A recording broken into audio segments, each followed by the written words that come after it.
ماشاء اللہ، لا حول ولا قوۃ الا باللہ العلی العظیم۔ اعوذ باللہ من الشیطان الرجیم، بسم اللہ الرحمن الرحیم۔ الحمد للہ وکفیٰ والصلاۃ والسلام علی عبادہ الذین اصطفیٰ، اما بعد فرب اشرح لی صدری ویسر لی امری واحلل عقدۃ من لسانی یفقہوا قولی وقل رب ادخلنی مدخل صدق واخرجنی مخرج صدق واجعل لی من لدنک سلطانا نصیرا۔ بسم اللہ وباللہ وتوکلت علی اللہ۔ قال اللہ تبارک و تعالی فی سورۃ آل عمران، آیت نمبر 113۔ اعوذ باللہ من الشیطان الرجیم، بسم اللہ الرحمن الرحیم، آیت نمبر 114۔ اعوذ باللہ من الشیطان الرجیم، بسم اللہ الرحمن الرحیم۔ یؤمنون باللہ والیوم الآخر ویأمرون بالمعروف وینہون عن المنکر ویسارعون فی الخیرات واولئک من الصالحین وما یفعلوا من خیر فلن یکفروہ واللہ علیم بالمتقین۔ جیسے پچھلی نشست میں عرض کیا تھا کہ یہ آیت ایک غلط فہمی کو دور کرنے کے لیے ہے، جو غلط فہمی مومنین کے دل میں بھی آ سکتی ہے اور اہل کتاب کے دل میں بھی آ سکتی ہے، چونکہ اس سے پچھلی جو آیت ہے اس میں خدا کریم نے بڑے سخت قسم کی بات کی ہے اہل کتاب کے بارے میں، یا ان کے بارے میں جو دین اسلام کو قبول نہیں کرنا چاہتے ہیں اور وہ نام لیوا ہیں اللہ کا اور توحید کا، اور کہتے ہیں کہ ہم اللہ کو ہی مانتے ہیں، رسول کو ہی مانتے ہیں، اپنے رسول کو، اپنے نبی کو اور کتاب کو مانتے ہیں، لیکن اس نبی کو نہیں مانتے۔ تو پھر وہ خدا کریم نے ان کے بارے میں آیت نمبر 112 میں کہا ضربت علیہم الذلۃ، و اسی طرح ضربت علیہم المسکنہ۔ یہ تو ان کے بارے میں بڑی سخت باتیں فرمائی کہ ذالک بانہم یکفرون بآیات اللہ، ان کی روش ہی یہی ہے کہ یہ ہر وقت کفران کرتے ہیں، وَيَقْتُلُونَ الْأَنْبِيَاءَ بِغَيْرِ حَقٍ۔ تو یہ شبہ پیدا ہوا کہ اللہ تعالیٰ جو ہے وہ ٹوٹلی یہود کو اور نصارہ کو لعنت کر رہا ہے اور ان کو ان کے لیے مذلت اور مسکنت اس نے لکھ دی ہے، پکی کر دی ہے۔ اور تو یہ ذہن میں ممکن ہے چلا جائے، جیسے ابھی ہے بھی صحیح، ابھی بہت سارے ذہنوں میں یہ ہے کہ یہود ٹوٹلی سارے گناہ گار ہیں، غلط ہیں، نصارہ ٹوٹلی سارے جہنمی ہیں، گناہ گار اور غلط اس پر ہیں۔ یہاں قرآن میں اس شبہے کو دور کرنے کے لیے خدا کریم نے ذہنوں کو، دیکھیں کس طرح ذہن خدا کریم بناتا ہے کہ متعادل رہیں، یہ غلط فہمیاں نہ بنائیں۔ ابھی یہود کا نام لیا تو ابھی نعروں میں بھی لوگ کئی لگا رہے ہیں لعنت بر یہود۔ کیسے آپ کہہ سکتے ہیں؟ یہاں خدا کریم فرما رہا ہے لیسو سواء، نہیں ہیں برابر سارے، ایک ہی چھڑی میں سب کو نہ ہانکیں آپ۔ تو اس شبہ کو دور کرنے کے لیے اور ذہنوں کو بنانے کے لیے کہ آپ ٹھیک سوچیں، جو حق پر ہے اس کو ٹھیک مانیں، جو غلط ہے اس کو غلط مانیں، بس بات کو مکس نہ کریں، ایک ہی طرف سب کو نہ لیں۔ جیسے کہ باقی بھی اسی طرح ہیں، باقی بھی بہت سارے لوگ ہیں جو مستضعف ہیں، مستضعف ہیں یعنی ان کو پتہ ہی نہیں ہے، ان کو حقیقت ان کے سامنے رکھی نہیں گئی، کوئی چانس ہی نہیں بنا ہے کہ ان کو حقیقت سمجھائی جائے، ان کی ذہنی لیول ہی اتنی نہیں ہے کہ وہ ان باتوں کو سمجھ سکیں، ان مسائل کو سمجھ سکیں، اور ان کے پاس اتنی بھی فرصت نہیں ہے اور اتنا ذہن بھی نہیں ہے کہ وہ سمجھنے کی کوشش کریں۔ اللہ کا دیا ہوا ہی اتنا ہے، یہ بھی ہو سکتا ہے اگر کسی کو یہ سمجھ ہے کہ اس کو سرچ کرنی چاہیے اور ڈھونڈنا چاہیے اور حق کو پانا چاہیے، یہ خود اللہ کی ایک نعمت ہے، ہر کسی کے پاس نہیں ہے۔ لوگ بس ٹھیک ہے جی جو ہے ٹھیک ہے، یہی چل رہا ہے، اسی پہ چل رہے ہیں۔ آگے کے واقعہ ان کے پاس اتنا ذہن ہو کہ وہ سوال کریں کہ بھائی یہ بات کیوں ایسے ہے، یہ بات کیوں ایسے ہے۔ اگر کوئی ایسے سوال اپنے ذہن میں کرے اور ان کو پھر ڈھونڈنے کی کوشش کرے تو ایک دن وہ کسی حقیقت پر پہنچ جائے گا۔ تو اس لیے خدا کریم نے اس آیت میں یوں فرمایا، اور پھر ایک پوری لسٹ ان کی اچھائیوں کی گن دی۔ یعنی ایسے نہیں ہے کہ مثلا صرف خالی کہہ کر خدا کریم کہہ دیتا نا کہ کچھ اچھے بھی ہیں، تو پھر بھی لوگوں کے ذہن میں یہ بات صحیح نہ آتی۔ ہاں خدا کہتا نا کہ کچھ اچھے بھی ہیں کچھ برے ہیں، جو اچھے ہیں ان کی اچھائیوں کی ایک بہت بلند لسٹ، یعنی ایسی لسٹ جس میں جو آخر میں پھر نبیوں کے لیول پر جو ہے نا اس کو لے گی۔ دیکھیے میں عرض کرتا ہوں، تو اس میں پہلی چیز جو گنی تھی امتن، نمبر 1 قائمتن، جو قیام کرتے ہیں، جو اپنے دین کے لیے جان نثار کر دیتے ہیں، اس کے ساتھ ڈٹ کے جام کے رہتے ہیں۔ یتلون آیات اللہ، ان کا جو فردی نظام ہے وہ یہ ہے کہ وہ آیات الہی کی تلاوت کرتے ہیں آناء اللیل، راتوں کے کتنے پہر وہ یہ کام کرتے رہتے ہیں۔ آناء اللیل، یہ نہیں کہا کہ ایک وقت، تھوڑا سا وقت نہیں، آناء اللیل، رات کو پہروں وہ تلاوت کرتے ہیں۔ یہ وہم یسجدون، اور پھر اپنے سجدے میں رہتے ہیں۔ ہاں وہم یسجدون۔ اس کے بعد اے اللہ مزید کیا فرماتے ہیں؟ یؤمنون باللہ، یہ لوگ اللہ کو مانتے ہیں، والیوم الآخر، یعنی وہ جو بنیادی 2 ہمارے اصول ہیں، اول آخر، اول خدا آخر قیامت، یعنی توحید قیامت، یہ مرکزی اصول ہیں۔ درمیان میں رسالت۔ خوب، یؤمنون باللہ والیوم الآخر وَيَأْمُرُونَ بِالْمَعْرُوفِ، اور اس درجے پہ ہوتے ہیں نیکی کے کہ وہ نہ صرف خود نیک ہوتے ہیں بلکہ نیکی کا امر کرنے کی صلاحیت بھی رکھتے ہیں۔ دیکھیں ہر بندہ امر کرنے کی صلاحیت نہیں رکھتا ہے، امر بالمعروف اور نہی عن المنکر کی صلاحیت ہر بندے کے پاس نہیں ہے، پیچھے ہم یہ بات کر چکے ہیں۔ اس کے لیے تعلیم چاہیے، معرفت چاہیے، یعنی یہ ہے کہ بندے کو پتہ ہی نہیں ہے دین کیا ہے، دین کو سمجھانے جا رہا ہے، دین کو خود سمجھے ہوئے نہیں ہے تو دین کو سمجھانے کیسے جا سکتا ہے؟ دوسروں کو امر کیسے کر سکتا ہے؟ کسی کو نہیں کیسے کر سکتا ہے؟ جو خود قانون کو سمجھتا نہیں ہے وہ کسی کو قانون پر عمل کرنے کا کس طرح کہہ سکتا ہے؟ وہ اس طرح وہ تو غلط کہہ سکتا ہے۔ ہو سکتا ہے وہ بندہ قانون پہ ٹھیک عمل کر رہا ہے، اس بندے کو پتہ ہی نہیں ہے۔ جب پتہ نہیں ہے تو اس کو روک کیسے سکتا ہے، اس کو حکم کیسے دے سکتا ہے؟ بس پہلے معرفت چاہیے، علم چاہیے۔ تو بس یہ یامرون بالمعروف و ینہون عن المنکر، یعنی علم اور معرفت کے ایک درجے پر ہیں یہ لوگ۔ کون؟ اہل کتاب کی بات ہو رہی ہے، ان کی جو ایک خاص امتن کا لفظ بھی خدا کریم نے کہا کر کہ کم نہیں ہے، یہ نہ سمجھنا کہ بس آٹے میں نمک کے برابر ہے، بس کوئی اکا دکا ہے، نہیں، امتن لفظ کہا ہے کہ امتن ایک پوری امت ہے، نیکوں کی ایک امت ہے۔ کن میں؟ اہل کتاب میں۔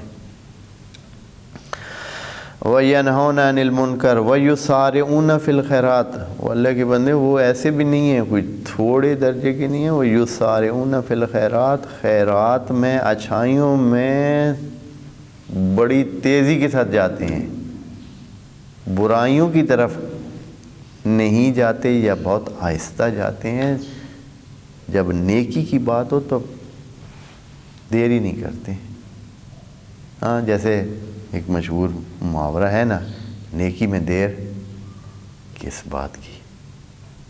ہاں اردو کا محاورہ ہے، بہت ہی اچھا محاورہ ہے، نیکی میں دیر کس بات کی؟ تو یہ خدا کریم فرما رہا ہے کہ یہ ان میں صفت ہے یسارعون. اور یہ جب فعل مضارع لگتا ہے، آپ کو پتہ ہے نا، فعل مضارع جب لگتا ہے تو جیسے یؤمنون میں لگا ہوا ہے، یامرون میں لگا ہوا ہے، ینہون میں لگا ہوا ہے، ویسارعون میں لگا ہوا ہے، یہ فعل مضارع دلیل ہوتی ہے کہ یہ کام ہوتا رہتا ہے، بہت زیادہ ہوتا ہے، یہ ان کی روش ہے، اکا دکا نہیں کہ بھائی ایک دفعہ کیا بس پھر نہیں، یعنی اصلا ان کا طریقہ کار ہے، ان کی زندگی کا حصہ ہے. وَيُسَارِعُونَ فِي الْخَيْرَاتِ، فی الخیر بھی نہیں کہا، یسارعون فی الخیرات، یعنی کسی ایک خیر کی بات نہیں ہے، خیر بھی لگاتا ہے اللہ، تو بھی اس کا معنی خیرات لیا جا سکتا تھا، لیکن خدا کریم نے بات کو پکا کرنے کے لیے اور کسی شبہ کو دور کرنے کہا خیرات وہ ایک نہیں، نیکیوں میں، یعنی کوئی بھی نیکی آتی ہے تو وہ اس میں بھاگ کر حصہ لیتے ہیں، جلدی سے حصہ لیتے ہیں، حصہ دار بنتے ہیں اس کا. اور اگلا جملہ تو خدا کریم نے پھر انتہا کر دی، فرمایا وَأُولَئِكَ مِنَ الصَّالِحِينَ، یہ لوگ صلحاء میں سے، یہ صالحین میں سے. صالحین ایک ایسا درجہ ہے جو خدا کریم نے نبیوں کو دیا ہے.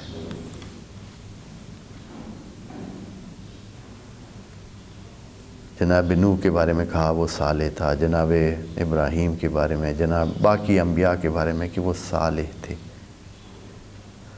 جناب سلیمان کی دعا آپ دوستوں کو بتا دوں، جناب سلیمان کی، جو جناب داؤد کے بیٹے تھے، اور وہ یعنی ایک ایسا نبی جس کو خدا کریم نے فضاؤں پہ، ہواؤں پہ، پرندوں پہ، چرندوں پہ، سب پہ حکومت دی ہوئی تھی، اس نبی کی بات کر رہا ہوں. انہوں نے دعا جو کی ہے قرآن میں جو آئی ہے، رب اوزعنی ان اشکر نعمتک التی انعمت علیہ، اے اللہ مجھے یہ طاقت دے دے، یا یہ مجھے میرے دل میں یہ چیز پیدا کر دے کہ میں تیری نعمت کا شکریہ ادا کر سکوں، مجھے اس طرح کا بنا دے کہ میں تیری نعمت کا شکریہ ادا کر سکوں. وَأَعْمَلُ صَالِحًا تَرْضَاهُ، اور ایسا کروں جس پہ تو راضی ہو، تو خوش ہو. اور آخری جملہ وَأَدْخِلْنِي بِرَحْمَتِكَ، وَأَدْخِلْنِي بِرَحْمَتِكَ فِي الصَّالِحِينَ، وَأَدْخِلْنِي بِرَحْمَتِكَ فِي الصَّالِحِينَ ہے یا مِنَ الصَّالِحِينَ، ان دو میں سے ہے، ابھی میرے پاس وہ سامنے نہیں ہے، تو وَأَدْخِلْنِي بِرَحْمَتِكَ مِنَ الصَّالِحِينَ، یا پرل پھر بھی دیکھ لیں. تو وہاں یہ نبی، یہ بلند مرتبہ نبی، جس کے خود خدا کریم نے جس کی تعریفوں کے اور بھی کئی قصیدے ادھر موجود ہیں، یہ بندہ دعا کرتا ہے تو دعا میں یہ کہتا ہے کہ اے اللہ مجھے صالحین میں سے قرار دینا. وہ نبی دعا مانگ رہا ہے کہ مجھے صالحین میں سے قرار دینا، اور ادھر خدا کریم تصدیق فرما رہا ہے کہ ان لوگوں میں، اہل کتاب میں کچھ ایسے ہیں، ایک امت ہے پوری کہ جو یہ ہیں، اس طرح یہ اچھائی ہیں، اور وَأُولَئِكَ مِنَ الصَّالِحِينَ. یہاں خدا کریم ان کے بارے میں تصدیق فرما رہا ہے کہ یہ ہیں. ادھر جناب نبی سلیمان دعا کر رہے ہیں کہ اے اللہ مجھے صالحین میں داخل کرنا. اب خود اس کو سوچ لیں کہ کتنی بلندی ہے اس بات میں. یہ صرف ایسے نہیں ہے کہ خدا کریم کس طرح کی ان کی تعریف یا ان کے درجے کو بلند بیان فرما رہا ہے. وَمِنَ الصَّالِحِينَ وَأُولَئِكَ مِنَ الصَّالِحِينَ. اچھا، یہاں ابھی پھر اب جب اتنی بلندی پہ جب خدا کریم نے ان کو پہنچا دیا نا، تو اب دوبارہ مومنوں کے ذہن میں شک ایک اور پیدا ہوتا ہے. ہو سکتا ہے، یعنی یہ میں ان کو شک کی صورت میں اس لیے بیان کرتا ہوں کہ یہ کئی سوالوں کا جواب بھی ہوتے ہیں یہ باتیں، کہ اللہ اتنا درجہ تو ایسے بانٹ رہا ہے درجے کہ ان کو اہل کتاب کو ان میں سے کچھ لوگوں کو آپ نے وہاں پہنچا دیے کہ آپ نے تصدیق کر دی ہے. وَأُولَٰئِكَ مِنَ الصَّالِحِينَ. میں نے کہا صالحین کا درجہ کم نہیں ہے، ہاں متقیوں سے بہت اوپر ہے. یہ نبیوں کو خدا کریم نے یہ درجہ دیا. کتنے نبیوں کے بارے میں کہا ہے کہ وَكَانَ مِنَ الصَّالِحِينَ، وَكَانَ مِنَ الصَّالِحِينَ، فلاں کان من الصالحین. نبیوں کے بارے میں، اور عام بندوں کے بارے میں تو بات ہی نہیں کی. تو یہاں فائدہ کہ اے اللہ اتنے بلند درجے اہل کتاب میں، تو خدا کریم فرماتا ہے کہ بھائی ایسے نہیں دیے ہیں، انہوں نے کچھ کیا ہوا ہے، انہوں نے اس درجے کی نیکی اور فرمانبرداری کی ہے تو تب ان کو ملا ہے. فرماتے ہیں وَمَا يَفْعَلُوا مِنْ خَيْرٍ، جو انہوں نے اچھائی اور نیکی کی ہے فَلَن يُكْفَرُوهُ،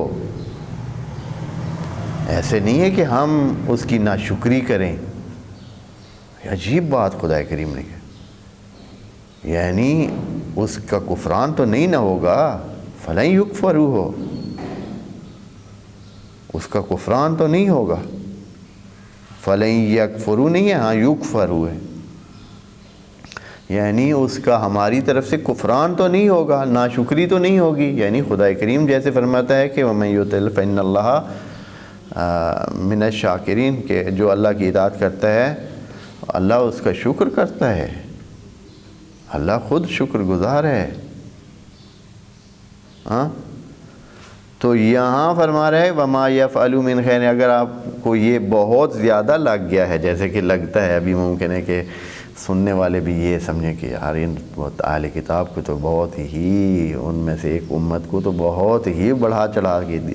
تو خدا کریم نے اس شبہ کو دور کرنے کے لیے فوراً کہا وَمَا يَفْعَلُوا مِنْ خَيْرٍ، جو انہوں نے کام اچھے کیے ہیں فَلَن يُكْفَرُوهُ.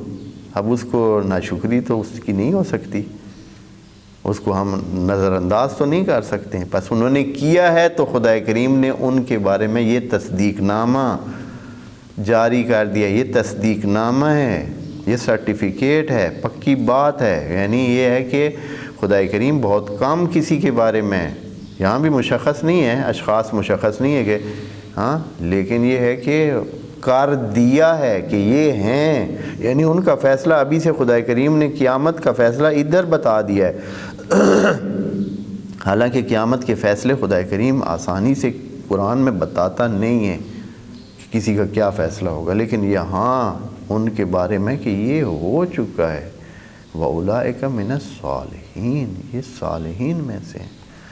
وَمَا يَفْعَلُوا مِنْ خَيْرٍ فَلَن يُكْفَرُوهُ. اور پھر جو ہے آخر میں مزید اس کے لیے کوئی، چونکہ پھر بھی یقین نہیں آتا ہے نا، دیکھیں نا، یقین ابھی بھی نہیں آتا ہے کہ اللہ تعالیٰ اہل کتاب میں سے ایک امت، ایک بڑے گروپ کی اتنی زیادہ تعریف فرما دے. یہودیوں میں سے اور نصارہ میں سے ایک امت کی، یعنی بہت بڑے گروپ کی اتنی زیادہ تعریف کر دے، یقین نہیں آتا ہے. تو خدا کریم مزید ہمارے اطمینان کے لیے فرماتا ہے کہ یہ خیال نہ کریں کہ ہم نے بس اچھا چلیں ان کو یہ دے دیں. ہاں، بادشاہی حکم نہیں ہے یہاں. جیسے بادشاہ ہوتے ہیں، اچھا وہ ممکن ہے کہ کوئی پی کر بیٹھا ہو تو کہے کہ اچھا ان کو 1000 بوری پیسوں کی دے دیں، ان کو اتنی بوریاں دے دیں، جی اتنے سونا دے دیں، اس کو یہ دے دیں. اس طرح نہیں ہے. فرماتا ہے واللہ علیم بالمتقین. اس خام خیالی میں نہ رہیں کہ اللہ کو پتہ نہیں ہے، بس اللہ نے کہہ دیا ہے کہ اچھا یہ اس طرح اچھے ہیں. نہیں، وہ علیم ہے. وہ علیم بالمتقین ہے، اس کو پتہ ہے وہ کیا کہہ رہا ہے. یعنی اور علیم کا معنی دوستوں کو بتایا ہوا ہے. علیم کا معنی یہ ہے کہ جاننا اور جاننے کو ثابت کرنے کے لیے اس کے سارے دلائل بھی ہونا. اگر کسی کے پاس کوئی جانتا ہے اس کے پاس دلائل نہیں ہے تو وہ علیم نہیں ہے قرآن کے استعمال کے مطابق.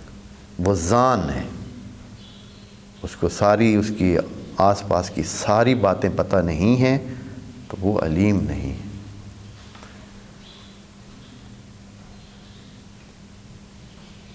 وما يفعلوا من خیر فلن یکفروہ واللہ علیم. یہ جو آپ جنازے میں ایک دعا پڑھتے ہیں کہ انا لا نعلم منہ الا خیر، وہ بہت ٹھیک بات ہے. تب معنی اگر علیم کا معنی یہ لیں گے تو پھر آپ کی بات سچی ہوگی. نہیں تو آپ نے تو اس سے 20 گناہ دیکھے تھے، پھر آپ ادھر کہہ رہے ہیں کہ یا اللہ انا لا نعلم منہ الا خیرا.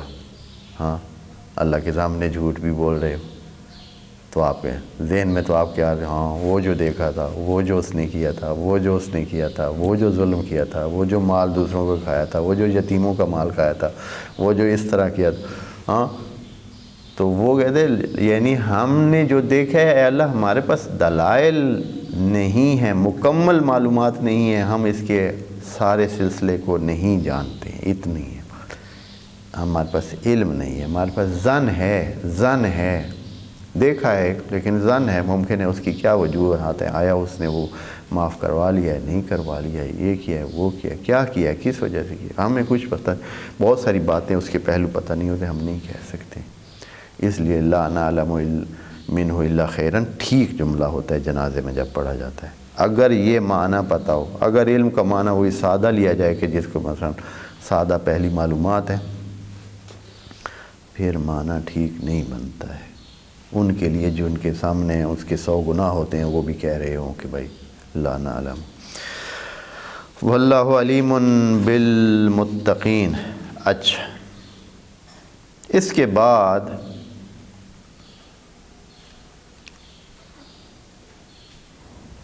ایک اور شاید سوال پیدا ہو، یہ یا ذہن میں آئے، ہو سکتا ہے آ تو سکتا ہے نا کہ اس طرح کا ذہن میں آئے جب خدا کریم نے اتنی تعریف کی، اتنی بلندیوں پہ پہنچایا اور پھر کہا کہ جو میں کہہ رہا ہوں یہ علم کی بنیاد پر ہے اور یہ حقیقت کی بنیاد پر ہے اور ان کے کیے ہوئے کا شکر ہے. ہم ان کے کیے ہوئے کی ناشکری نہیں کر سکتے.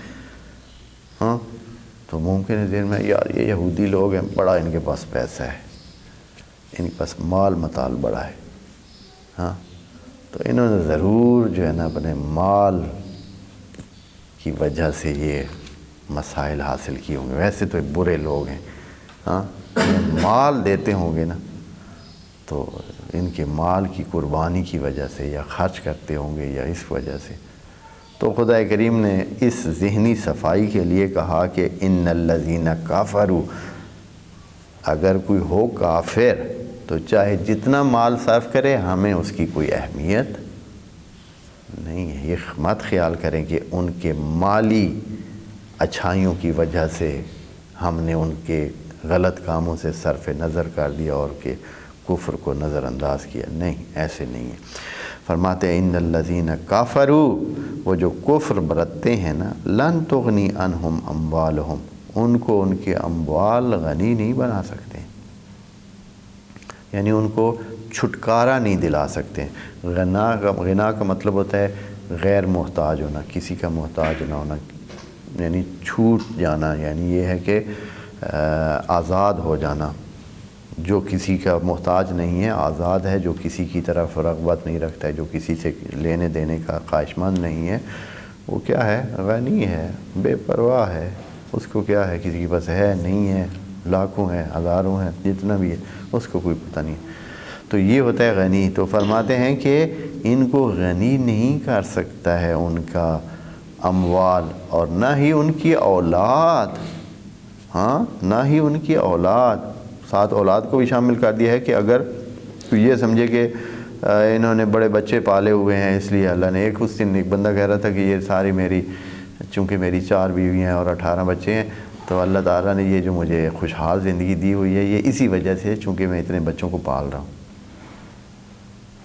چونکہ میں اتنے بچوں کو پال رہا ہوں تو اللہ کی مخلوق کو تو پال رہا ہوں نا، تو اس لیے اللہ نے مجھے بڑی اچھی نیک زندگی دی ہوئی۔ تو فرماتے ہیں کہ لن تغنی عنہم اموالہم ولا اولادہم، اولاد کی وجہ سے یا اموال کی وجہ سے اللہ تعالیٰ نے ان کو وہ نہیں دیے ہوئے ہیں، یہ ان کو بچا نہیں سکتے ہیں، ہاں بچا نہیں سکتے ہیں، وہ آزاد نہیں کرا سکتے ہیں۔ من اللہ شیئن، اللہ سے کچھ بھی کسی کا مال یا کسی کی اولاد، کسی کوئی جان نہیں چھڑا سکتی۔ بہت واضح آیت ہے، وَأُولَٰئِكَ أَصْحَابُ النَّارِ، اگر کوئی کفر برتتا ہے تو ہم اس کو اصحاب النار میں سے قرار دیتے ہیں۔ اور پھر کیا، ہم فیہا خالدون، پھر یہ ہے کہ یہ بھی نہیں کہ اب کچھ دنوں کی بات ہے، ہاں چونکہ جب اس کی واپسی کی گنجائش ہی نہیں ہوگی تو پھر وہ ادھر آنے کے لیے کیسے آئے گا۔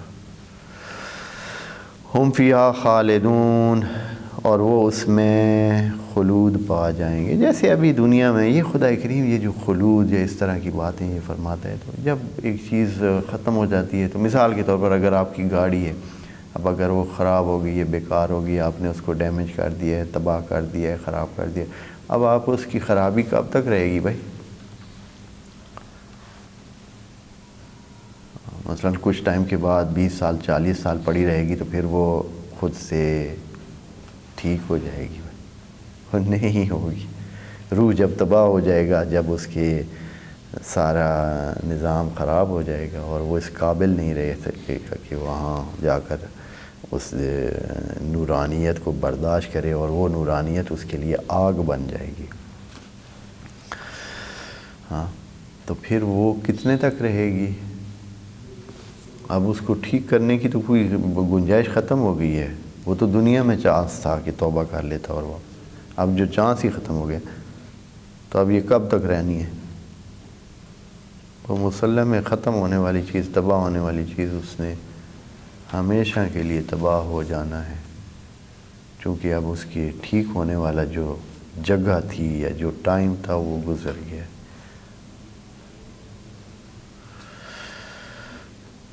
تو ہم فیہا خالدون، وہ اس میں رہیں گے۔ اس کے بعد خدا کریم جو لوگ، ابھی ایک سوال پیدا ہوتا ہے کہ بعض لوگ ہوتے تو کافر ہیں اور اللہ کو نہیں مانتے، لیکن نیکی کے کام بڑے کرتے ہیں۔ ابھی بھی یہ کالجوں میں، یونیورسٹیوں میں پڑھے لکھے لوگوں کا بڑا سوال ہے، یار یہ بندہ جس نے ایک مثال کے طور پر یہ والا انجیکشن بنایا ہے جس سے لاکھوں انسانوں کو فائدہ پہنچ رہا ہے، اس کو آپ کہیں گے کہ یہ جہنم میں جائے گا، یا یہ کہ اس کو اجر نہیں ملے گا، اور یہ ادھر جس نے کوئی کام ہی نہیں کیا ہے، فرض کریں نیک ہے لیکن کوئی کام ایسے کہ لوگوں کے بہت کام آیا اور نہیں، بس اپنی نماز روزہ کر کے چلا گیا، یہ بندہ جس کو کسی کی پرواہ بھی نہیں تھی اتنی، بس ٹھیک ہے اپنا کھاتا پیتا اور حلال کما کر حلال کھا کر چلا گیا، تو یہ جنت میں جائے گا۔ اور وہ جو اتنے انسانوں کے دلوں سے دعائیں نکلی، ہاں ایک بندہ کہہ رہا تھا کہ میں تو یار وہ جس نے اسپرین بنائی ہے اس کے لیے دعا کرتا، اس کی وجہ سے تو میں کب سے جو ہے وہ میرے سر میں درد نہیں رہتا، پتہ نہیں کیا ہوا۔ ہاں اور اس بندے کو تو یہاں خدا کریم اس آیت میں جو آگے آیت نمبر 117 ہے اس میں بات بتائے گا کہ کیا ہے اس کے بارے میں۔ والسلام علیکم ورحمۃ اللہ وبرکاتہ۔